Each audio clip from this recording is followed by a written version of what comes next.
Welcome है दोस्तों, एक बार फिर से आप सभी के प्यारे YouTube channel today study smart पर। और दोस्तों आज हम इस वीडियो में आपको इन्फॉर्मेशन देने वाले हैं रेलवे का फुल नोटिफिकेशन के बारे में। जैसे कि आप सभी को पता है कि रेलवे का जो है पैरामेडिकल का वैकेंसी जो है जारी होता है, जिसका 2 दिन पहले मैं शॉर्ट नोटिफिकेशन के माध्यम से आप लोगों को बताया था। ठीक है, और इसका जो है फुल नोटिफिकेशन आज हम इस वीडियो में आपसे डिस्कस करेंगे। ठीक है, कितने क्या पोस्ट है जोन वाइज, ठीक है, कितने क्या पोस्ट है जोन वाइज, उसके अलावा जो है क्या कौन सी पोस्ट के लिए क्या सिलेबस है, क्या एज क्राइटेरिया है, ठीक है, और आपके लिए जो है सेफ जोन कौन सा रहेगा कैटेगरीज के हिसाब से। तो उन सभी के बारे में आज हम इस वीडियो में आप लोगों से चर्चा करेंगे। तो सीधा चलते हैं। जैसे कि आप सबको पता है कि हमारा चैनल जो है यहाँ पर काफ़ी लंबे टाइम से जो है sanitary inspector, health inspector, malaria inspector के स्टूडेंटों के लिए जो है हम काम कर रहे हैं। तो हम यहाँ पर जाहिर सी बात है उसी के बारे में यहाँ पर डिटेल में चर्चा करेंगे। बाकी पोस्टों के लिए जो है उनके लिए भी करेंगे, लेकिन इस वीडियो में नहीं, इसमें सिर्फ only health and malaria inspector post के लिए। ठीक है, तो जैसे कि शॉर्ट नोटिफिकेशन जो आया था उसमें क्या चीज़ थी, उसमें आपके यहाँ पर जो ये दे रखा है ऊपर का, ठीक है, सिर्फ इतना सा था, जिसमें आपके दे रखा था opening date of application form 17/8, closing date जो है for submission of application including payment office 16/9/2024। ठीक है, और यहाँ पर आपके जो है ये पोस्टें जो नीचे दिखा रखी है ये दे रखी थी। ठीक है, जैसे कि सीरियल नंबर 1 पे डाइटिशियन हो गया, 2 पे नर्सिंग सुपरिटेंडेंट हो गया, 3 पे जो है ऑडियोलॉजिस्ट या स्पीच थेरेपिस्ट का हो गया, 4 पे क्लिनिकल फिजियोलॉजिस्ट हो गया, 5 पे डेंटल हाइजीनिस्ट का हो गया, 6 पे डायलिसिस टेक्नीशियन हो गया, 7 पे हेल्थ एंड मलेरिया इंस्पेक्टर, जिसकी हम आपसे इस वीडियो में बात करने वाले हैं, ये होगा। 8 पे लेबोरेटरी सुपरिटेंडेंट का हो गया, और 9th पे जो है ये वाला पोस्ट हो गया आपके, और 10 पे जो है ये हो गया, और 11th पे ये होगा, 12th पे ये, 13 पे फार्मासिस्ट, मोस्ट पॉपुलर पोस्ट है फार्मासिस्ट। ठीक है, और यहाँ पे जो है लेवल 5 पे है, 250 ग्रेड पे है ये, और अच्छा खासा वैकेंसी, सबसे ज़्यादा वैकेंसी की अपन बात करें आपसे यहाँ पर, तो वो है आपके यहाँ पर ये वाला पोस्ट, कौन सा, नर्सिंग सुपरिटेंडेंट का सबसे ज़्यादा वैकेंसी 713 पोस्ट है। सेकेंड नंबर पर जो है हम बात करें आपसे यहाँ पर, तो आपके सेकंड नंबर पे है ये 246 कौन सा पोस्ट है, वो है आपके फार्मासिस्ट का, जिसकी अपन बात कर रहे थे अभी। ये सेकंड नंबर पे सबसे हाईएस्ट पोस्ट है आपकी। ठीक है, थर्ड नंबर पर अपन सबसे हाईएस्ट पोस्ट की बात करें तो वो है आपके हेल्थ एंड मलेरिया इंस्पेक्टर का। ठीक है, जो यहाँ पर दे रखा है 7 नंबर पर। ठीक है, 126 पोस्ट। ठीक है, और उसके अलावा जो है आपके 14 पे है रेडियोग्राफर एक्सरे टेक्नीशियन का, 15 पे स्पीच थेरेपिस्ट का, और 16 पे है कार्डिक टेक्नीशियन का। ठीक है, ऑप्टोमेट्रिक का है, और 18 पे ईसीजी टेक्नीशियन का है, और 19 पे जो है लेबोरेटरी असिस्टेंट ग्रेड 2 का है, और 20 पे जो दे रखा है वो है फील्ड वर्कर का। ठीक है, तो ये आपके टोटल जो है 20 पोस्टें हैं अलग अलग कैटेगरी का, और टोटल वैकेंसीज की अपन बात करें तो 1376 पोस्ट है। कितना, 1376 पोस्ट है आपकी, जो यहाँ पर दिखा रखा है। ठीक है, 1376। तो इन सभी के जो है क्वालिफिकेशन के बारे में बात करेंगे, कौन सी पोस्ट पे क्या क्वालिफिकेशन मांगी जा रही है। ठीक है, और कैटेगरीज वाइज कितनी क्या पोस्टें हैं। ठीक है, और सबसे पहले तो अपन बात कर लेते हैं यहाँ पर एज क्राइटेरिया की। ठीक है, क्योंकि आपके बीच में कोविड भी रहता, कोविड की हिसाब ध्यान रखते हुए आपके यहाँ पर थोड़ा सा एज रिलेक्शन भी जो है बढ़ाया गया है। तो यहाँ पर देखिएगा, हेल्थ एंड मलेरिया इंस्पेक्टर की पोस्ट की बात करते हैं, बाकी जो है आप स्क्रीन पे देख सकते हैं सभी पोस्टों की age criteria. Health and malaria inspector grade 2 यह है आपके लेवल 6, मतलब 42 ग्रेड पे भी ये वैकेंसी आपका। और यहाँ पर बेसिक जो है आपका वर्ग 35,400, कितना, 35,400। ठीक है, और C1 मेडिकल स्टैंडर्ड, और एज क्राइटेरिया जो है आपका यहाँ पर वो है 18 से 36। ठीक है, और टोटल वैकेंसी है 126। तो इसी प्रकार जो है आप सभी पोस्ट की जो है यहाँ पर जस्ट सामने देख सकते हैं, ये पोस्ट का नाम। ठीक है, इसका ग्रेड पे, और बेसिक सैलरी, और मेडिकल स्टैंडर्ड C2, और एज क्राइटेरिया ये यहाँ पर टोटल पोस्ट यहाँ पर। तो सभी पोस्टों का सेम जस्ट यहाँ पर दे रखा है, तो आप स्क्रीन पर देख सकते हैं, रोक करके भी देख सकते हैं, क्योंकि सभी का मैं बोल करके बताऊँ तो वीडियो जो है दोस्तों काफ़ी लंबा हो जाएगा। ठीक है, तो आप देख लीजिएगा, और ये नोटिफिकेशन जो है मैं आपको टेलीग्राम पे भी शेयर कर दूंगा, तो वहाँ से भी आप देख सकते हैं।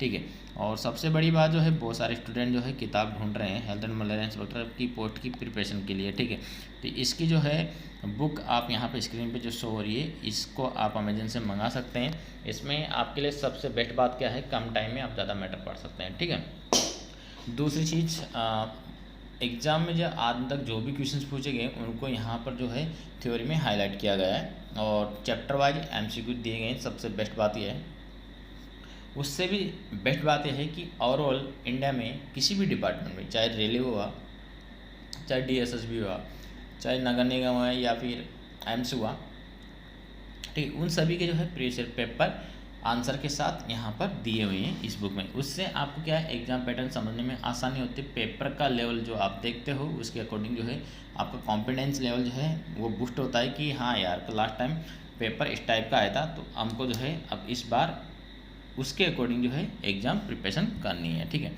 तो ये सभी पोस्टों की बात हो गई है। ठीक है, और यहाँ पर इम्पोर्टेंट इंस्ट्रक्शन आप पढ़ लीजिएगा फॉर्म ऑनलाइन करने से पहले। ठीक है, तो सीधा चलते हैं अपन यहाँ पर आपके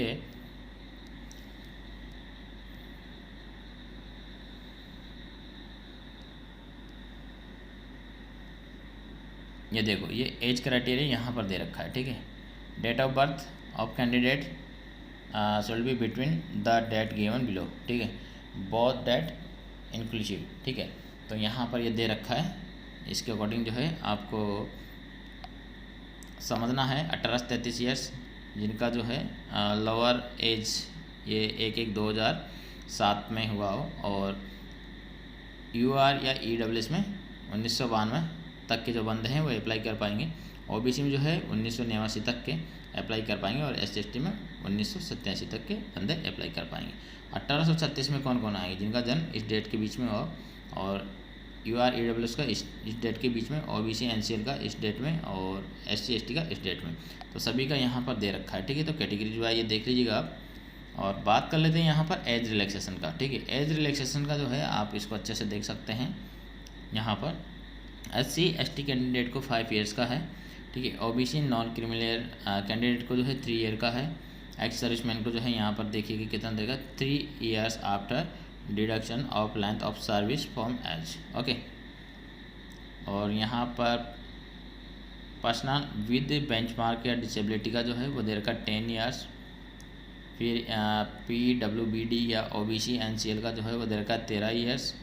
ठीक है, और PWBD SC या ST को दे रखा है 15 ईयर्स। ठीक है, तो सभी का यहाँ पर एज क्राइटेरिया दिखाया गया है। वुमेन कैंडिडेट का भी एज क्राइटेरिया यहाँ पर दिखाया गया है, वीडियो वगैरह का इन सब का, तो आप ये देख सकते हैं। एप्लीकेशन फीस जो है आपका यहाँ पर जो है वो दे रखा है यहाँ पर फॉर ऑल कैंडिडेट। ठीक है, ये दिया हुआ है serial number 1, serial number 2 out of this fees of 500 रुपये एंड अमाउंट ऑफ 400 रुपये रिफंडेड। ठीक है, तो ये दे रखा है आपका यहाँ पर 500 रुपीज़।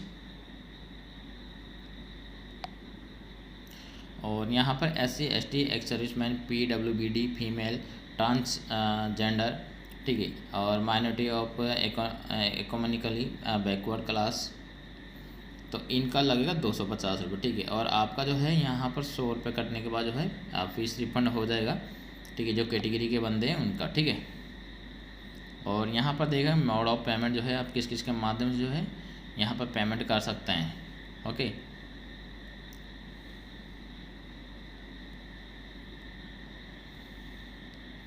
यहाँ पर अब बात कर लेते हैं सिलेबस का। ठीक है, ये आपका यहाँ पर सिलेबस दिखा रखा है दोस्तों। क्या दिखा रखा है? सिलेबस। तो किस पोस्ट पे क्या क्या सिलेबस रहने वाला है वो यहाँ पर आपका दिखाया हुआ है। और सिलेबस के अकॉर्डिंग जो है आपका प्रोफेशनल एबिलिटी से मतलब है आपका यहाँ पर, जैसे कि आपका हेल्थ एंड मलेरिया इंस्पेक्टर की जो पोस्ट है उसमें प्रोफेशनल एबिलिटी क्या रखते हैं आप, क्वालिफिकेशन क्या है उस पर। ठीक है, तो आपने हेल्थ इंस्पेक्टर का कोर्स किया है तो उससे रिलेटेड आपके यहाँ पर जो है ये 70 क्वेश्चन जो है यहाँ पर जो ये 70 क्वेश्चन दे रखे हैं ये उससे रिलेटेड पूछे जाएंगे। और एक क्वेश्चन 1 नंबर का रहेगा तो 70 क्वेश्चन 70 नंबर के रहेंगे। ठीक है, और उसके अलावा जो है जनरल अवेयरनेस जो है ये आपके 10 नंबर की रहेगी और 10 मार्क्स इसके रहेंगे। और general arithmetic, general intelligence and reasoning ये जो है आपके 10 नंबर की रहेगी और इसके भी 10 नंबर आपके रहेंगे। 10 क्वेश्चन 10 नंबर के। ठीक है, जनरल साइंस जो है आपके यहाँ पर 10 क्वेश्चन रहेंगे 10 नंबर के। टोटल जो है आपके यहाँ पर 100 क्वेश्चन रहेंगे 100 नंबर के। ठीक है, टोटल जो है आपके यहाँ पर 100 क्वेश्चन रहेंगे 100 नंबर के। ओके, तो आपको अगर सिलेक्शन लेना है तो किस पे ध्यान देना है, मैं मेरी बात करता हूँ। अगर मैं यहाँ पर फॉर्म भरता हूँ और मैं इसकी किसी भी पोस्ट पे जो है फॉर्म भरता हूँ और उसकी मैं तैयारी करता हूँ, तो मेरा फोकस रहेगा पहला प्रोफेशनल एबिलिटी। ठीक है, मैं नर्सिंग में भरता हूँ तो नर्सिंग में जो है मैं नर्सिंग वाले सब्जेक्ट पे फोकस करूँगा, क्योंकि 70 क्वेश्चन पूछे जाएंगे उसके। ठीक है, और 70 मार्क्स। और जाहिर सी बात है, अगर मैंने कोई प्रोफेशनल क्वालिफिकेशन मेरे पास है, ठीक है, तो उसको मैंने अच्छे से पढ़ा है, तो उसके मैं ज़्यादा क्वेश्चन कर पाऊँगा मैथ के अकॉर्डिंग, रीजनिंग के अकॉर्डिंग, जनरल अवेयरनेस के अकॉर्डिंग। ठीक है, क्योंकि उन पे इतना फोकस नहीं किया, क्योंकि मैं स्पेशल नर्सिंग वगैरह किया हूँ, तो जाहिर सी बात है उसी को मैं ज़्यादा अच्छे से कर पाऊँगा। अब हेल्थ एंड मलेरिया इंस्पेक्टर की बात कर लेते हैं। ठीक है, क्योंकि health and malaria inspector course ज़्यादातर वो बच्चे कर रहे हैं जिनकी कमांड इंग्लिश में नहीं है, मैथमेटिक्स में नहीं है, जीके में नहीं है, तो वैकेंसी वगैरह आता है तो ज़्यादातर सब्जेक्ट के क्वेश्चंस पूछे जाते हैं, तो ईजी हो जाता है उनके लिए एग्ज़ाम निकालना। तो उनके लिए भी जो है अगर सिलेक्शन लेना है तो इस पे ही ध्यान देना, किस पे, प्रोफेशनल एबिलिटी। 70 क्वेश्चंस 70 मार्क्स अगर सिलेक्शन लेना है तो। ठीक है, पढ़ने का तरीका मैं आपको बताऊं, 70 मार्क्स पे सबसे ज़्यादा फोकस करना है। ओके, इस पे ज़्यादा ध्यान देना है। सेकंड नंबर पे आप देखिएगा बाकी के जो ये 4 टॉपिक है, कौन कौन से, जनरल अवेयरनेस, ठीक है, general arithmetic, general intelligence and reasoning और जनरल साइंस। ये 4 दे रखे हैं, तो 4 में से जो है आपके ये 1 2 3 बचते हैं। 3 में से अब आपको कैसे पढ़ना है, इसमें पढ़ने का तरीका देखिए। जैसे कि आपकी जनरल साइंस, ठीक है, ठीक है, तो पहले 70 नंबर पे फोकस करना है। किस पे करना है, सबसे पहले 70 क्वेश्चन 70 नंबर पे फोकस करना है। अगर आपकी फिर उसके बाद में साइंस स्ट्रॉन्ग है तो साइंस पे आपको ध्यान देना है। ठीक है, ये जनरल साइंस हो गया, इस पर ध्यान देना है। और जनरल साइंस जो है आपके हेल्थ इंस्पेक्टर के सिलेबस से डिफरेंट नहीं है, क्योंकि उसमें आपके जनरल साइंस, बायोलॉजी, केमिस्ट्री, इन्हीं के थोड़े थोड़े टॉपिक दिए हुए हैं, तो आपकी ये जनरल साइंस भी उसी से कवर हो जाती है। तो लगभग आपके 70 नंबर कहने के हैं, लेकिन 80 नंबर का जो आपका ये दिया हुआ है 70 + 10, ये आपका जो है सैनिटरी इंस्पेक्टर बुक से ही कवर होता है। और ये जो बुक है आप अमेजन से मंगा सकते हैं। ठीक है, हमारा खुद का बुक है सक्सेस की पब्लिकेशन का। ठीक है, तो ये आपका इसी से कवर हो जाता है 80 नंबर। ठीक है, अब सबसे पहले 70 नंबर पे फोकस किया, फिर आपने जनरल साइंस आपका अच्छा है तो उस पर फोकस किया आपने, तो 80 नंबर आपके ये हो गए। ठीक है, उसके बाद में अब आपको ये 2 और सब्जेक्ट बचते हैं, कौन कौन से, ये वाले, रीजनिंग, जिसके साथ में आपके दिए हैं रीजनिंग के साथ में मैथमेटिक्स थोड़ी सी, और ये दिया हुआ है जनरल अवेयरनेस, जिसको अपन बोलते हैं जीए या जीके। ठीक है, इनसे रिलेटेड पूछेंगे, कुछ करंट्स के रहेंगे, कुछ जो है आपके कॉन्स्टिट्यूशन के रहेंगे, कुछ जो है आपके हिस्ट्री के रहेंगे, पॉलिटी के रहेंगे। तो यहाँ से कहीं से भी कुछ भी पूछ सकते हैं। ठीक है, तो आपको यहाँ पर ये 20 नंबर के हैं और यहाँ पर ये 80 नंबर का आपका पहले होगा 70 और 10। 70 के तो जो होगा आपका सब्जेक्ट, जैसे कि हेल्थ इंस्पेक्टर कोर्स किया तो उसका 10 हो गया आपका जनरल साइंस का, 80 तो ये हो गए। और 20 क्वेश्चन जो है आपके reasoning, mathematics and general awareness के हो गए। अब जनरल अवेयरनेस तो लंबी चौड़ी है, प्रॉपर जो है आप कितना ही भी पढ़ लो फिर भी कोई गारंटी नहीं है जनरल अवेयरनेस में जो है आप 10 में से 10 क्वेश्चन सही कर सको दोस्तों। ठीक है, तो आपको फोकस किस पे करना है, 70 और जनरल साइंस पे। जनरल साइंस लिमिटेड है, ठीक है, और 10 नहीं तो कम से कम 5 6 7 क्वेश्चन आप आसानी से कर लेंगे। और रही बात इस सेक्शन की, कौन से वाले की, इस सेक्शन की, ठीक है, जिसमें आपके मैथमेटिक्स एंड रीजनिंग दी गई है। तो मैथमेटिक्स रीजनिंग में से जैसे कि रीजनिंग सभी का बेस्ट होता है, कोई कास्ट सब्जेक्ट नहीं है। तो अगर 5 क्वेश्चन भी रीजनिंग के आते हैं तो छोड़ने नहीं, 5 के 5 सही होने चाहिए आपको। और 5 क्वेश्चन अगर आपके मैथमेटिक्स का आते हैं और आपकी मैथमेटिक्स वीक है, ठीक है, आपको अगर आ रहा है 5 में से 1 भी आ रहा है तो कर लो, नहीं आ रहा है तो 5 के 5 छोड़ दो, कोई फर्क नहीं पड़ने वाला। क्योंकि अगर आपने 80 क्वेश्चन पे फोकस किया, 10 क्वेश्चन साइंस के, 70 क्वेश्चन सब्जेक्ट के, और उनमें से आप 60 क्वेश्चन 65 क्वेश्चन सही किए ना, तब भी आपका सिलेक्शन हो जाएगा दोस्तों, क्योंकि कंपटीशन न के बराबर है। ओके, ये मैं क्यों बोल रहा हूँ, क्योंकि पहली बात तो इसमें क्वालिफिकेशन जो है बीएससी के साथ में ऐसा ही कोर्स मांगा है जो बंदे न के बराबर है ओवरऑल इंडिया में।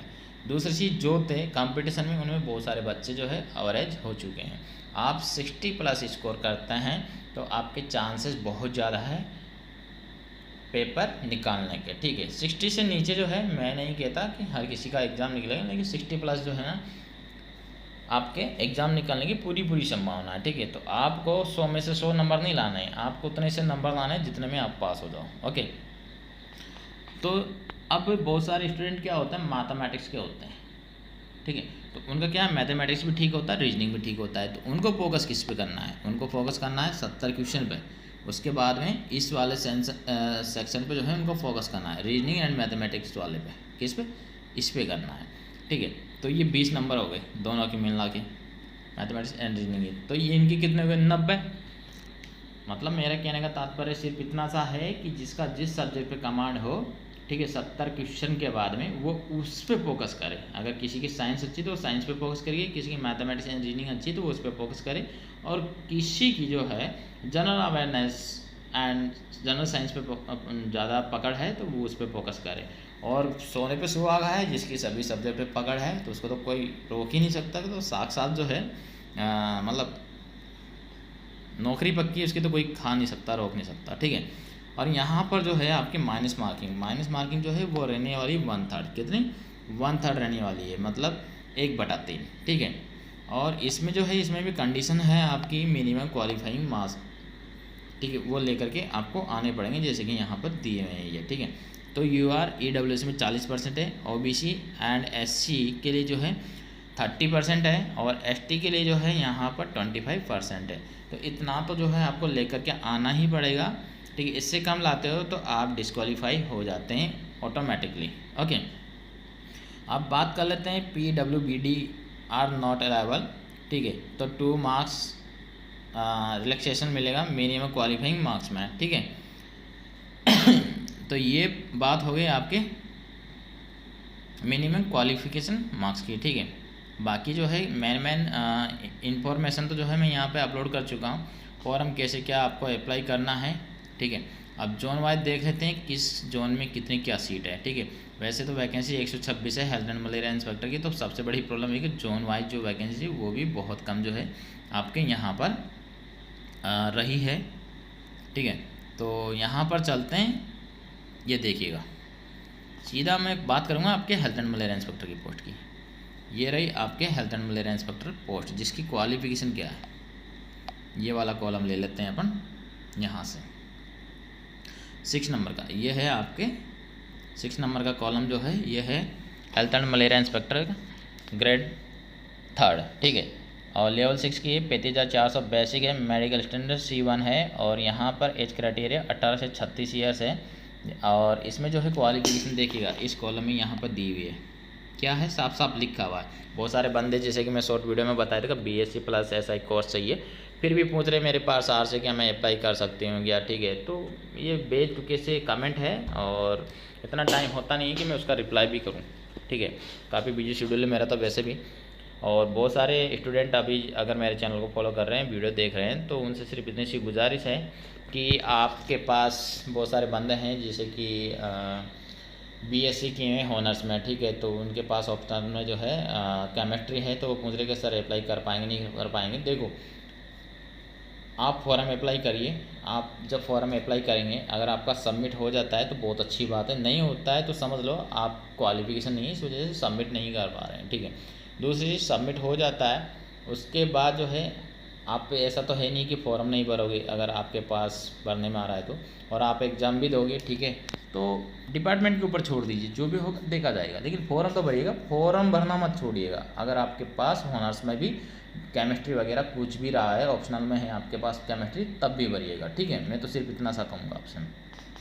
अब यहाँ पर BSc दिया हुआ है, having studied chemistry has man optional subject in any branch of chemistry, ठीक है, while undertaking the course plus 1 year diploma of health and sanitary inspector, ठीक है। या फिर और करके लिखा है B में 1 year national trade certificate NTC in health sanitary inspector awarded bye national council of vocational training, ministry of labour and employment, government of India, new Delhi, ठीक है। तो जिसके पास डिप्लोमा है, जिसके पास ITI कुछ भी हो हेल्थ सैनिटरी इंस्पेक्टर में, वो इस पोस्ट पे अप्लाई कर सकते हैं। बस शर्त इतनी सी कि BSc होना चाहिए विद केमिस्ट्री, ओके। तो जिसके पास क्वालिफिकेशन है फॉर्म ज़रूर भरना, एग्ज़ाम देना, ऐसा मौका बार बार नहीं आएगा। आधे अधूरे ज्ञान की वजह से ऐसा मत करना कि फॉर्म ही नहीं भरा, किसी ने बोला था तू नहीं भर सकता, इस वजह से नहीं भरा, बाद में पता चला कि नहीं यार उसके पास तो मेरा दोस्त था होनर से किया हुआ था ऑप्शनल में, उसके पास केमिस्ट्री वगैरह थी, वो फॉर्म भरा और उसको एलिजिबल कर लिया, वो पेपर भी फाइट कर लिया और उसकी नौकरी भी लग गई और आप रह गए। तो ऐसा मत करना, बिल्कुल भी गलती, फॉर्म भरना। ओके, जो चीज़ हो डिपार्टमेंट के ऊपर छोड़ दो, ज़्यादा टेंशन नहीं लेने का, ठीक है। बेफिक्र होकर के फॉर्म भर लो, भरने में आ रहा है तो, और तैयारी करके एग्ज़ाम दो, DB करवाओ, ठीक है। जो रहेगा डिपार्टमेंट के ऊपर छोड़ दो। तो यहाँ पर लेबोरेटरी असिस्टेंट का है, ये सभी का जो है यहाँ पर क्वालिफिकेशन वगैरह जो है वो दिया हुआ है, ठीक है। तो यहाँ पे फिर ये आ जाती है आपकी zone wise vacancy. Zone wise vacancy में RRB इलाहाबाद में अपन यहाँ पर अहमदाबाद में अपन यहाँ पर देखेंगे तो ये देखिएगा, ये आपके सेकंड नंबर पे पोस्ट है। किस पे? सेकंड नंबर पे है हेल्थ एंड मलेरिया इंस्पेक्टर का, ठीक है। जिसमें आप यहाँ पर देखो UR का 7 पोस्ट है, SC का 1 है, ST का तो 1 भी नहीं है, OBC का 3 है और EWS का 0 है। टोटल 11 वैकेंसी, एक्स सर्विसमैन का 1 पोस्ट है।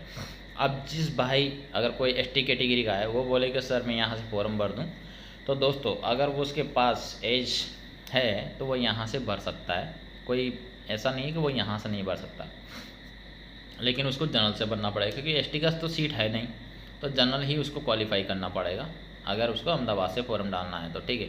बस शर्त इतनी सी कि एज क्राइटेरिया उसका होना चाहिए जनरल के अकॉर्डिंग। अगर वो एज रिलैक्सेशन लेता है तो वो जनरल से भी फॉर्म नहीं भर पाएगा। फिर अपन चलते हैं यहाँ पर प्रयागराज, RRB प्रयागराज। प्रयागराज में अपन यहाँ पर हेल्थ एंड मलेरिया इंस्पेक्टर की पोस्ट का स्टेटस चेक करते हैं। इसमें क्या है, इसमें भी देखिएगा, ये रहा आपका ये वाला सीरियल नंबर 2 पे ही NCR से, ठीक है। इसमें देखो UR का 1 पोस्ट है, तो SC का भी 1 पोस्ट है, ST का यहाँ पर भी 1 भी सीट नहीं, टोटल 2 ही पोस्ट है प्रयागराज में। तो दोस्तों ये तो वही बंदा भर सकता है जिसको अपने ऊपर बहुत ही ज़्यादा कॉन्फिडेंस हो, ये 1 सीट है, अरे मेरे ही बाप की, इसको कोई खा नहीं सकता, ठीक है, UR वाला।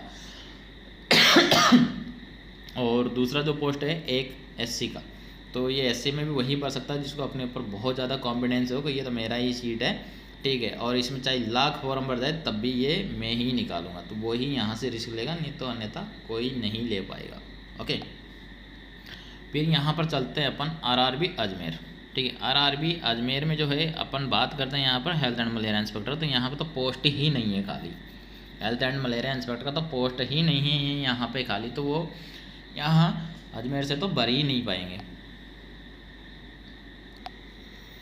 तो यहाँ पर अजमेर में तो है ना कोई फॉर्म ही नहीं भर पाएगा क्योंकि यहाँ पर सीट ही खाली नहीं है, ठीक है। फिर नीचे चलते हैं यहाँ पर बेंगलोर में जो है यहाँ पर सभी बंदों की सीट है ठीक ठाक, सभी कैटेगरी की, तो यहाँ से आप भर सकते हैं। लेकिन किसी ने ये सोच रखा नहीं भाई मैं तो इतने दूर नहीं जाऊँ, मम्मी को पापा को छोड़ करके कौन इतने दूर फॉर्म भरेगा, ठीक है। तो यहाँ पर वो बंदा फॉर्म भरेगा जिसको सिर्फ जॉब की आवश्यकता है कि मुझे तो इंडिया के किसी भी कोने में जो है सिर्फ जॉब मिल जाए, तो वो यहाँ से फॉर्म अप्लाई कर सकता है। कहाँ से? बेंगलोर जोन से, ठीक है। तो यहाँ पर आप देखेंगे हेल्थ एंड मलेरिया इंस्पेक्टर का सीरियल नंबर 3 में जो है कैटेगरी वाइज अपन UR में देखें यहाँ पर तो 6 पोस्ट है, SC की 2 पोस्ट है, ST की 3 पोस्ट है, OBC की 4 पोस्ट है, EWS की 1 पोस्ट है और टोटल 16 है, एक्स सर्विसमैन की 1 है और VI वाली कैटेगरी वालों की जो है यहाँ पर 2 पोस्ट है, ठीक है। तो VI वालों की भी अच्छी खासी सीट है, एक्स सर्विसमैन की भी अच्छी खासी सीट है। एक चीज़ मैं आपको बता दूं, वो एक सर्विसमैन बंदा है, BSc है, उसके पास केमिस्ट्री है और उसके पास हेल्थ इंस्पेक्टर का कोर्स है, तो उसकी तो नौकरी पक्की है, चाहे वो किसी भी जोन से फॉर्म भरे, बस उसकी वैकेंसी होनी चाहिए, उसको कोई खा नहीं सकता, ठीक है। उसी प्रकार जो है VI होगा या HI होगा या LD क्वालिफिकेशन हो गई, ठीक है। तो इनमें भी अगर किसी की भी एक भी वैकेंसी है, ठीक है, तो उनका भी जो है कोई खा नहीं सकता, उनकी तो नौकरी पक्की है, समझो। उनको तो सिर्फ फॉर्म बना, मिनिमम क्वालिफाइंग मार्क्स लेकर के आने बस। अब चलते हैं अपन यहाँ पर RRB भोपाल। तो RRB भोपाल में देखो यहाँ पर क्या सीन है। यहाँ पर आपका हेल्थ एंड मलेरिया इंस्पेक्टर पे जो पोस्ट है सीरियल नंबर 2 और 3 पे जो दे रखा है कैटेगरी नंबर 6 और 7, ठीक है। ये देखो यहाँ पर ये यहाँ पर है आपका ये पोस्ट, ठीक है। तो सॉरी कैटेगरी नंबर 6, ठीक है, जिसमें आप देख रहे हैं हेल्थ एंड मलेरिया इंस्पेक्टर का दे रखा है, ठीक है। और इसमें WCR और WR जोन में दे रखी है, जिसमें EOR का एक सीट है WCR में, और WR में क्या है 3 सीट है EOR का, और WCR में SC का एक सीट है और WR का एक सीट है, ठीक है। और यहाँ पर बात करें अपन ST कैटेगरी का, यहाँ पर एक भी सीट नहीं है। तो भोपाल वाले जोन से तो किसी भी बंदे को फॉर्म डाल करके रिस्क बिल्कुल भी नहीं लेना है ST कैटेगरी वाले को, ठीक है। OBC वाले जो हैं यहाँ पर आप देख रहे होंगे WR रीजन से एक सीट है, ठीक है। तो यहाँ पर वही बंदा रिस्क लेगा जिसको लगता है कि ये एक सीट जो है मेरे ही बाप की और मैं इसको निकाल सकता हूँ, दुनिया का सबसे धुरंधर आदमी मैं ही हूँ पढ़ने के मामले में, तो वो यहाँ से OBC में जो है भर सकता है प्रॉपर। अगर भोपाल का है उसको वहीं नियर बाई में जॉब चाहिए तो, ठीक है। और अपन बात करें यहाँ पर एक सर्विसमैन का, तो एक सर्विसमैन का एक सीट है, ठीक है। मतलब इस बार जोन वाइज जो है ना बहुत कम वैकेंसीज है कैटेगरीज वाइज, ठीक है। तो मैं तो सिर्फ इतना सा कहूँगा, बिल्कुल भी सिंगल सीट पे रिस्क नहीं लेने का है, जहाँ से ज़्यादा सीट हो वहीं से फॉर्म बनने का है, ठीक है।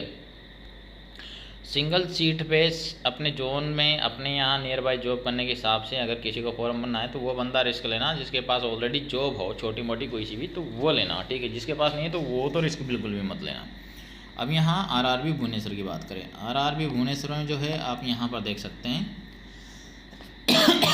वीडियो बनाते बनाते भाई वीडियो इतना लंबा हो गया ना कि कांसी उठ गई मेरे तो यहाँ पर आप देख रहे होंगे भुवनेश्वर जोन से जो है आपका UR का एक सीट है, SC का एक सीट है, ST का एक भी सीट नहीं है, OBC का एक सीट है, EWS का एक भी सीट नहीं है, टोटल 3 सीट है, ठीक है। जिसमें LD कैटेगरी का जो है यहाँ पर एक सीट है। अब बताओ यहाँ पर भाई साहब ST वालों की तो लगी पड़ी है, ज़्यादातर तो वैकेंसी नहीं, एक मात्र बेंगलोर जोन से है ना ST की 3 सीट है, नहीं तो कहीं पे भी जो है ना ST कैटेगरी की सीट नहीं है जोन वाइज। मतलब ST वाला बंदा की तो लगने वाली है लंका इस बार। अब भुवनेश्वर के अलावा यहाँ चलते हैं बिलासपुर जोन में। बिलासपुर जोन में भाई साहब किसी भी कैटेगरी की जो है वैकेंसी नहीं है, सिर्फ एक मात्र कैटेगरी की वैकेंसी वो है ST कैटेगरी की। अब कोई जो धुरंधर हो जिसको लग रहा है भैया कि मैं बिलासपुर से हूँ और मुझे तो जो है ST से हूँ मैं और मैं तो यहीं से फॉर्म भरूँगा, तो वो अगर ऐसा सोच रहा है कि मेरा यहाँ से सिलेक्शन हो जाएगा, ठीक है, एक ही सीट है, ज़्यादा फॉर्म नहीं आएंगे तो मैं तो यहीं से लगा देता, तो मैं आपको बता दूं वो गलत सोच रहा है। पूछो क्यों? वह इसलिए क्योंकि ST का सीट एक मात्र अभी तक बेंगलोर जोन से हैं 3 सीट, बाकी जहाँ पर भी सीट नहीं है तो बंदे जो है रिस्क लेंगे, क्योंकि जहाँ पे ज़्यादा सीट है वहाँ पे भी ज़्यादा फॉर्म डालेंगे। बहुत सारे ऐसे सोचते होंगे, तो बहुत सारे अगर 2 सीट है कैटेगरी की तो वहाँ से डालेंगे, एक सीट है तो वो वहाँ पर भी डालेंगे। तो कंपटीशन मतलब आप सोच नहीं सकता, इतना खतरनाक रहने वाला है ना कि किसकी जो है मेहनत रंग लाएगी, किसकी जो है किस्मत रंग लाएगी, कह नहीं सकते मतलब किसका सिलेक्शन होगा किसका नहीं होगा, क्योंकि बहुत कम सीट, बहुत ज़्यादा कंपटीशन। यह है RRB चंडीगढ़। अब यहाँ पर हेल्थ एंड मलेरिया इंस्पेक्टर का UR का एक सीट है, ठीक है। चंडीगढ़ में UR का जो है एक सीट है, यहाँ पे चलो UR का एक सीट है, SC का एक सीट है, ST का एक भी नहीं है, टोटल 2 ही सीट है, ठीक है। तो यहाँ पर भी खतरनाक कंपटीशन है, UR और SC का एक सीट है ओनली। चेन्नई में भी ठीक ठाक सीट है, शायद कितना सीट है देखते हैं। चेन्नई में UR का 4 सीट है, ये देखो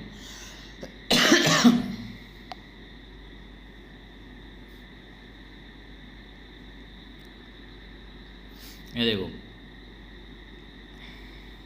4 सीट, ओके। और SC का 4 सीट, ST का 6 सीट है। बेंगलोर दूसरे नंबर पर, मतलब पहले नंबर सबसे ज़्यादा जो है ST कैटेगरी यहाँ पर चेन्नई में है सबसे ज़्यादा, दूसरे नंबर पे बेंगलोर में सीट है। तो चेन्नई से सबसे ज़्यादा फॉर्म डालने वाले मेरे हिसाब से तो, ठीक है, बहुत ज़्यादा, ठीक है। और ये जितने भी मेन आए ना राजस्थानी जो ST कैटेगरी में आते हैं राजस्थानी, वो सब के सब चेन्नई से डालेंगे मेरे अकॉर्डिंग तो, ठीक है, क्योंकि चेन्नई ठीक ठाक सिटी है यहाँ से डालेंगे। और इधर जो ST कैटेगरी में आते हैं तो वो इतने ज़्यादा जो है ना पढ़ाई में आगे नहीं है, तो राजस्थानी वालों का तो दबदबा है हर जगह जो है वो ले जाते हैं, बाजी मारते हैं। तो यहाँ से सबसे ज़्यादा मेरे हिसाब से फॉर्म डालने वाले हैं। तो आप सोच सकते हो जहाँ पे ज़्यादा सीट है उस हिसाब से वहाँ पे कंपटीशन भी है, ठीक है। टोटल जो है 18 सीट है अकेले चेन्नई जोन में, ठीक है। यहाँ पर सभी कैटेगरी का वैकेंसीज है, सिर्फ OBC का नहीं है, ठीक है, सिर्फ OBC का नहीं है, बाकी सभी का है। फिर यहाँ पर गोरखपुर की बात करें, गोरखपुर में जो है आप यहाँ पर देख रहे होंगे यूआर का सीट नहीं है, एससी का एक सीट है और एसटी का एक सीट है, टोटल 2 सीट है गोरखपुर में। तो जो गोरखपुर में एसटी से कोई आता है तो वहीं के वहीं अप्लाई कर सकता है। और यहाँ पर गुवाहाटी की बात करें अपन तो गुवाहाटी में जो है आपके 16 सीट है टोटल, जिसमें यूआर का 7 सीट, एससी का 4 सीट, एसटी का 1, ओबीसी का 4, टोटल 16 वैकेंसीज है। एक्स सर्विसमैन का 1 है। और यहाँ पर ये इस प्रकार से हैं। और ये जम्मू कश्मीर की बात करते हैं, हेल्थ एंड मलेरिया इंस्पेक्टर का जो है आरसीएफ जोन से जो है यहाँ पर आप देख सकते हैं एसटी का है 1 ही सीट है।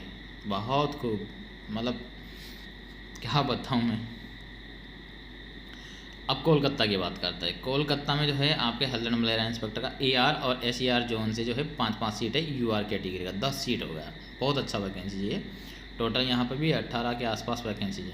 और एससी का 1 सीट है ईआर से, और एसईआर से भी 1 सीट है। एसटी का जो है ना ईआर से 1 सीट है और एसईआर से नहीं है कुछ भी। ये थोड़ा हाईलाइट करके दिखा देता हूँ आपको, ये देखिएगा, ठीक है। ओबीसी का ईआर जोन से 2, एसईआर से जो है 2, और ईडब्ल्यूएस से जो है 1 सीट है ओनली, ठीक है। टोटल जो है ईआर जोन से 10 सीट है। एसईआर रीजन से जो है आप यहाँ पर देख सकते हैं 8 सीट है, ठीक है। तो टोटल 18 होगा। ये एक्स सर्विसमैन का 1-1 सीट है। एक्स सर्विसमैन वाला का तो सिलेक्शन है, मैंने आपसे पहले ही दिया, घबराने की जरूरत नहीं है। एक्स सर्विसमैन वाला हो गया, पीडब्ल्यूबीडी का होगा, और वीआई वाला का, एचआर वाला, एलडी वाला, कोई भी, मतलब ये यहाँ से यहाँ तक की जो कैटेगरी दे रखी है ना, ये देखिएगा, यहाँ से यहाँ तक की, ठीक है। इनका तो सिलेक्शन पक्का है, इनका तो कोई रोक नहीं सकता इन सारी कैटेगरी वालों को तो, ठीक है। इनका बस मिनिमम क्वालिफाइंग मार्क्स आना चाहिए, बस इनका तो लक ही खुल जाएगा। तो यहाँ पर मालदा से देख लो, मालदा से हेल्थ एंड मलेरिया इंस्पेक्टर का ओनली 1 सीट है, वो भी एससी कैटेगरी का। और यहाँ मुंबई से बात करते हैं, ठीक है। तो मुंबई से आपके सीआर जोन, अरे बाप रे, मुंबई से भी अच्छा खासा है। मतलब मेरे हिसाब से जो फॉर्म डलने वाले हैं ना सबसे ज़्यादा, वो कहाँ से डलने वाले हैं वो आपको बताऊँगा, एक सरप्राइज़ रहेगा, लास्ट में बताऊँगा, वीडियो खत्म होगा तब, तो एंड तक बने रहना आप। यहाँ पर हेल्थ एंड मलेरिया सीआर से 7 सीट है यूआर कैटेगरी का, एससी का 3, एसटी का 1, ओबीसी का 4, ईडब्ल्यूएस का 1, टोटल 16। एक्स सर्विसमैन का 2 सीट और वीआई वालों का 1 सीट। फिर यहाँ पर डब्ल्यूआर रीजन की बात करें तो यूआर का 1 सीट, एससी का 1 सीट, एसटी का 1 भी पोस्ट नहीं है, और ओबीसी का 1 पोस्ट, ईडब्ल्यूएस का 1 पोस्ट है। टोटल 4 पोस्ट है डब्ल्यूआर रीजन से। तो यहाँ पर टोटल दोनों सीआर डब्ल्यूआर की मिलाकर के 20 वैकेंसीज हो जाता है, ठीक है। तो मुंबई में भी अच्छा खासा वैकेंसीज है। फिर चलते हैं मुजफ्फरपुर। तो मुजफ्फरपुर में जो है आपका नहीं है, हेल्थ एंड मलेरिया इंस्पेक्टर का 1 भी पोस्ट नहीं है, ठीक है। अब पटना की बात करते हैं। पटना में ओबीसी की है एकमात्र पोस्ट, ठीक है। अब यहाँ पर रांची में भी जो है हेल्थ एंड मलेरिया इंस्पेक्टर का पोस्ट नहीं है, रांची जोन से भी। और यहाँ सिकंदराबाद से जो है 3 पोस्ट है, वो जनरल कैटेगरी की, 1 पोस्ट ओबीसी की, 1 पोस्ट ईडब्ल्यूएस की, टोटल 5 पोस्ट है। एक्स सर्विसमैन की 1 है, ठीक है, और एलडी की 1 है। सिलीगुड़ी में जो है आपके हेल्थ एंड मलेरिया इंस्पेक्टर का यूआर का 1 पोस्ट है, एसटी का 1 पोस्ट है, ठीक है। टोटल 2 पोस्ट है। तो ये इस प्रकार के आपके हो गए जोन वाइज वैकेंसी। अब यहाँ पर सिलेबस की बात कर लेते हैं। आपके ये रहा सिलेबस, ठीक है, ये यहाँ पर दिया हुआ है सिलेबस, ठीक है। कैटेगरी वाइज जो है ये सिलेबस दिया हुआ है। तो सिलेबस की चर्चा करेंगे, उसके बाद में हम आपको बताएंगे कहाँ से सबसे ज़्यादा फॉर्म डलने की संभावना है, और आपको फिर उसी हिसाब से कहाँ कहाँ पे फॉर्म आपको डालना चाहिए आपकी कैटेगरी के हिसाब से। तो वीडियो में पूरा बना रहना है, तभी ही जो है आप यहाँ पर आपके लिए एक सेफ जोन ढूंढ पाएंगे। तो ये हो गया आपके सीरियल नंबर 8 पे देखिएगा, हेल्थ एंड मलेरिया इंस्पेक्टर का सिलेबस में आप लोगों को थोड़ा सा डिस्कस करूँगा। ये देखो, ठीक है, इसमें दे रखा आपके फूड एंड न्यूट्रिशन, ठीक है। Food and nutrition, environmental sanitations and sanitary engineering, communicable and non communicable disease, ठीक है, prevention and control, health and death statistics. तो ये सारा का सारा सिलेबस जो है आप ये हमारी जो बुक देख रहे हैं इसमें कवर होता है, ठीक है, कोई दिक्कत नहीं है। 70 नंबर का जो सारा सिलेबस है हमारी इस बुक से आने वाला है। लास्ट टाइम जो एग्ज़ाम लगा है 2019 का पेपर, ठीक है, वो देख लेना आप रेलवे का, और उसमें जो जितने क्वेश्चन पूछेंगे 70 क्वेश्चन, 70 के 70 क्वेश्चन मिलान कर लेना, ठीक है, 70 के 70 क्वेश्चन मिलान कर लेना, बुक में मिल जाएंगे सारी। जो नहीं मिल रहे हैं वो प्रीवियस ईयर पेपर में मिल जाएंगे, लेकिन पूरे के पूरे 70 में से जो है आपके लगभग 60-65 क्वेश्चन तो जो है ना डायरेक्टली ऐसे ही मिल जाएंगे, टॉपिक वाइज ढूंढेंगे जिसमें मिल जाएंगे आपको, ठीक है। 2019 का पेपर रेलवे का जो है उसके सारे क्वेश्चन जो है ना टॉपिक वाइज आप टिक करते जाना कि ये चैप्टर में, इस चैप्टर में यहाँ पे मिला है, इस चैप्टर में यहाँ पे मिला है, तो 60 से 65 क्वेश्चन आपको आराम से पूरे के पूरे बुक में से मिल जाएंगे, ठीक है, 70 में से। तो आप ये बुक जो है अमेजन से ऑर्डर कर सकते हैं, लिमिटेड स्टॉक हमारे पास है, क्योंकि इसका ये 3rd एडिशंस है जिसमें 40 प्रीवियस ईयर पेपर दिए हैं, 1 लाइनर थ्योरी है, हाईलाइट किए हैं टॉपिक को, पढ़ने में इजी होता है, दोबारा से रिवीजन करने में और भी इजी होता है, क्योंकि हाईलाइट चीज़ें जो है जल्दी याद रहती है, एक बार आपने पढ़ लिया आप पेन से हाईलाइट करना होता है, लेकिन हम ऑलरेडी बुक को ही हाईलाइट करके दिए हैं ताकि अट्रैक्टिव लगे, बंदे को पढ़ते टाइम जो है ज़्यादा स्ट्रेस ना हो, हाईलाइट करने की ज़रूरत ना पड़े, ठीक है, उस हिसाब से बुक को बनाया गया है। और चैप्टर वाइज जो है MCQ दिए गए हैं। उसके बाद जो है अब तक के जितने भी सैनिटरी इंस्पेक्टर एग्ज़ाम लगे वो सारे पेपर हमने इस बुक में आप लोगों के लिए दिए हैं, और अभी प्रैक्टिस सेट के जो है करेक्शन चल रहे हैं, तो आपके 25 प्रैक्टिस सेट भी जो है एग्ज़ाम से पहले हम आपके उतार देंगे 1 महीने पहले। तो बुक एक बार आप ख़त्म कर लो तो उसके बाद आपके लिए प्रैक्टिस सेट मंगाना, प्रैक्टिस सेट से आप अच्छे से प्रैक्टिस कर पाएंगे, ठीक है। तो ये सिलेबस की बात हो गई, इसमें सभी पोस्टों का जो है सिलेबस दिया है, लेकिन मैं बात कर रहा हूँ आपसे सिर्फ health and malaria inspector post के लिए, ठीक है। तो और भी पोस्टें हैं जिनका भी सिलेबस जो है हमारी बुक से कवर होता है, जैसे कि ये डाइटिशियन है, डाइटिशियन का सिलेबस जो है हमारी बुक से कवर हो जाता है, जिसमें आपको introduction human biology and body functional nutrient दिया हुआ है, ठीक है, और यहाँ पर दे रखा है फूड माइक्रोबायोलॉजी और ये न्यूट्रिशन दिया हुआ है, ठीक है। तो इसमें 2-4 टॉपिक जो है पब्लिक न्यूट्रिशन एंड हेल्थ दिया हुआ है, ये है। तो इसमें 3-4 टॉपिक जो है कवर होते हैं, लेकिन हम तो रेफर करेंगे सिर्फ health and malaria inspector post के लिए, ठीक है, क्योंकि सभी पोस्टों का जो है ना सेम सिलेबस नहीं है, 2-4 टॉपिक से कुछ नहीं होता है, लगभग पूरा मिले तो मज़ा आता है, ठीक है। तो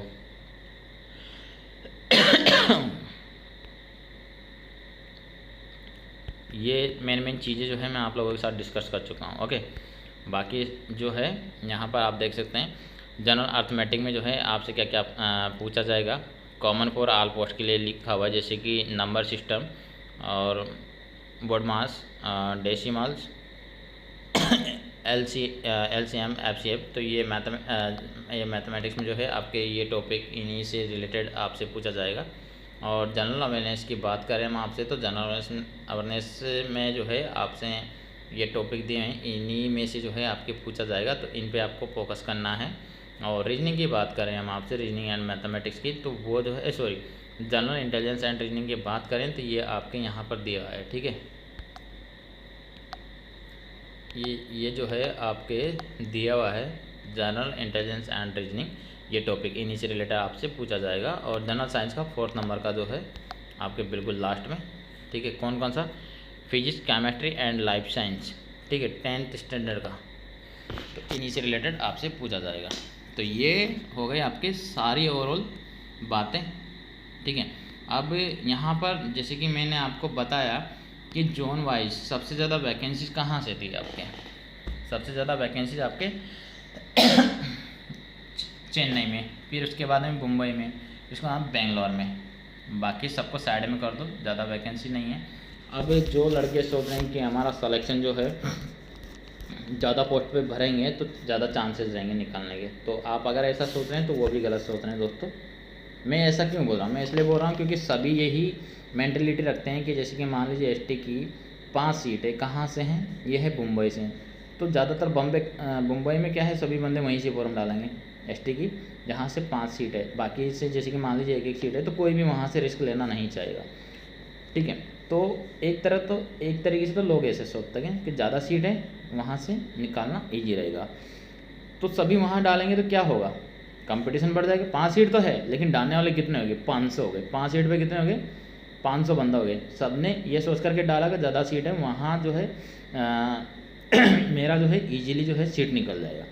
अब दूसरी तरह के लोग जो होते हैं वो क्या सोचते हैं, एक सीट है एसटी का, ठीक है तो ऐसे जो है यहाँ पर एक सीट पे कौन फॉर्म भरेगा, यहाँ पर वो बंदा फॉर्म भरेगा जो ये सोचता है कि नहीं मुझे तो कहीं नहीं जाना, चाहे मेरा सिलेक्शन हो या नहीं हो, होगा तो एक सीट पे हो जाएगा, नहीं होगा तो मेरा 5 पे भी नहीं होगा दोस्तों। तो वो एक सीट पे ही फॉर्म डालेगा, ठीक है, वो रिस्क लेकर के एक ही सीट पे फॉर्म डालेगा, ठीक है। अब यहाँ पर एक सीट पे सोच करके किसी ने भी फॉर्म डाला, उन सब ने कहाँ पे डाल दिया, जहाँ पे 5 सीट था, 8 सीट था, 4 सीट था, उन पे सब पे ज़्यादा पे डाल दिया। अब वहाँ पे सब ने ये सोच कर डाला तो वहाँ पे तो क्या हो गया, कंपटीशन आए। जो एक एक सीट था वहाँ पे क्या रहा, कंपटीशन लो, ठीक है, क्या रहा, कंपटीशन लो। तो यहाँ पर सिलेक्शन किसका निकलेगा, जहाँ पर एक एक सीट है कैटेगरी की या फिर जनरल की, ठीक है, यहाँ पर उन्हीं का सिलेक्शन होगा जो मेहनत करेंगे और फॉर्म भी कम रहेंगे, कंपटीशन करेगा। देखो 5 सीट पे तो 500 डाल गए, तो एक सीट पे कितना का कंपटीशन, 100 बंदों का होगा। अब जैसे कि मान लीजिए एक ही सीट है, एक सीट पे 10 फॉर्म आए, तो एक सीट के लिए कितनों का कंपटीशन हुआ, 9 बंदों का। फिर भी ओवरऑल देखें अपन, जहाँ पे सबसे कम वैकेंसीज है तो वहाँ पे क्या है, ओवरऑल कंपटीशन कमी है ज़्यादा सीट के अकॉर्डिंग। और ये ही स्ट्रेटर्जी रहेगी इस वैकेंसी में, जहाँ पे कम सीट पे वहाँ से अगर फॉर्म भरेंगे तो चांसेस ज़्यादा रहेंगे, जहाँ पर ज़्यादा सीटें वहाँ से फॉर्म भरेंगे तो वहाँ पर कंपटीशन हाई रहेगा कम वैकेंसीज की तुलना में, ठीक है। तो जहाँ पे ज़्यादा वैकेंसी वहाँ पर आप ये सोच करके तो भर सकते हो कि यहाँ पे ज़्यादा सीट है, ठीक है, यहाँ से शायद मेरी सीट निकल जाए, लेकिन वहाँ पे आपकी किस्मत ही साथ दे और कुछ जो है आपकी मेहनत भी रंग लाए तो पॉसिबल है। बाकी इसमें जो जितना वैकेंसी है उसके अकॉर्डिंग तो मुझे यही लगता है कि किसी का सिलेक्शन लेने के लिए जो है ना मेहनत तो करनी ही पड़ेगी, मेहनत के साथ में जो है उसका लक भी यहाँ पर काम करेगा, तब जा कर के उसको जॉब मिलेगी। अकेले मेहनत के दम पे नहीं मिलेगी, अकेले जो है लक के दम पे नहीं मिलेगी। बाकी ऊपर वाले की मर्जी है, जो मेरी सोच थी वो मैं आप लोगों के साथ डिस्कस किया हूँ। और आपको वीडियो पसंद आए तो लाइक कर दीजिएगा, शेयर कर दीजिएगा, चैनल को सब्सक्राइब कर दीजिएगा और हमारा Telegram group and WhatsApp channel join करना ना भूलें। और कोई भी कॉल करने की परेशानी देने की जो है दिक्कत ना करें, क्योंकि हमारा बिजी शेड्यूल है, वैसे ही जॉब है हमारा खुद का, ठीक है। तो ऑफिस टाइम में जो है हम रहते हैं और हम फ़ोन पे किसी को कोई ज्ञान देते भी नहीं है। हमारा जो भी है, जो भी बात बताना होता है सारा हम यूट्यूब पे बता देते हैं। यूट्यूब पे ही हम सारा आपको यहाँ पर नॉलेज देते हैं, वैकेंसी वगैरह बताते हैं, प्रिपरेशन भी करवा रहे हैं हम 16 क्लासेज अब तक अपलोड कर चुके हैं। आगे की क्लासेज जो है जैसे जैसे टाइम मिलेगा वैसे वैसे हम आपके लिए डाल रहे हैं। तो आप सोच सकते हैं हमारा कितना बिजी शेड्यूल है। तो please don't call me and do not disturb, please आपसे रिक्वेस्ट है हाथ जोड़ करके, ठीक है। चाहे आपकी बुक की क्यूरी किसी की भी हो, आप अमेजन से ऑर्डर करिए डायरेक्ट, या हमारा टेलीग्राम ग्रुप ज्वाइन कर लीजिए, या व्हाट्सअप जो चैनल है वो ज्वाइन कर लीजिए, ठीक है। उस पर आप मैसेज कर दीजिए, तो हम आपको जो है वहाँ पर जैसे ही देखेंगे आपका मैसेज पढ़ेंगे तो आपको रिप्लाई कर देंगे। ऐसा नहीं कि आपने मैसेज किया 2 मिनट में आपको रिप्लाई चाहिए, तो भैया इतना फास्ट तो मैं नहीं कर सकता, ठीक है। सिर्फ आपको समझना है, थोड़ा सा पैसेंस रखिए, जैसे ही फ्री रहूँगा देखूँगा, रिप्लाई करूँगा। आपको बुक के रिगार्डिंग अगर कोई इंक्वायरी है तो मैं उसका लिंक आपको अमेजन पे भेज दूँगा, और अमेजन के माध्यम से ही किताब जाएगा। हम पर्सनल किताब किसी को भी नहीं देते हैं, ठीक है। जिसको लेना है ले, जिसको नहीं लेना है मतलब कोई दिक्कत नहीं है। आप पुरानी किताबें किसी भी पब्लिकेशन किसी भी राइटर की लेकर के पढ़ सकते हो। हम ये नहीं कहते हमारी ही बुक से पढ़िए आप, ठीक है। हम आपके लिए मेहनत कर रहे हैं, थोड़ा सा मेहनत आप करिए आपके लिए, आपको जिसका सही लगे उसका पढ़िए। Thank you.